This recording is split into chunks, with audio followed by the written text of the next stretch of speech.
की शादी होती है। आधी दुनियामध्ये जेव्हा आपण गेला आजच्या 30-40 वर्ष आधी पण आपण जर बघितलं तर खूप नॅचरली आपल्याला दिसत होतं की एका घरामध्येच एक भाऊ आणि बहीण दोघांमध्ये फरक केला जात होता. पण आपण जर बघितलं तर आधुनिकता जशी वाढत गेली आहे तसा हा फरक कमी होत जातो.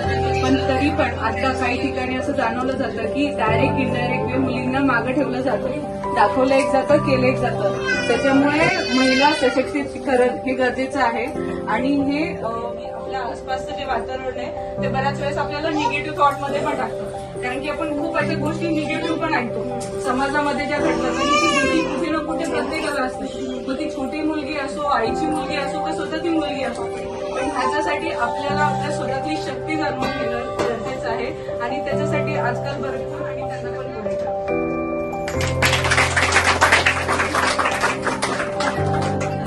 मुली जेवढी काळजी घेतात आपली तेवढे मुलं घेत नाही. तर म्हणून मुलींना आपण जास्त पुढे प्रोत्साहन द्यावे आणि त्यांना शाळेत पाठवा, त्यांना पुढे शिक्षण करू द्या. फक्त 10वी झालं म्हणजे शिक्षण झालं असं नाहीये.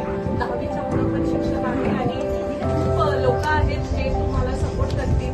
त्याच्यासाठी आम्ही पण आहोत, सर्वजण आहोत.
उसके बाद हम लोग फिर इंडिविजुअली आपके चैलेंजेस जो आपने बताए हैं, आपके प्रॉब्लम्स जो आपको हेल्प चाहिए, उस पर हमारा टीम पेडिग्री टीम है वो काम करता है.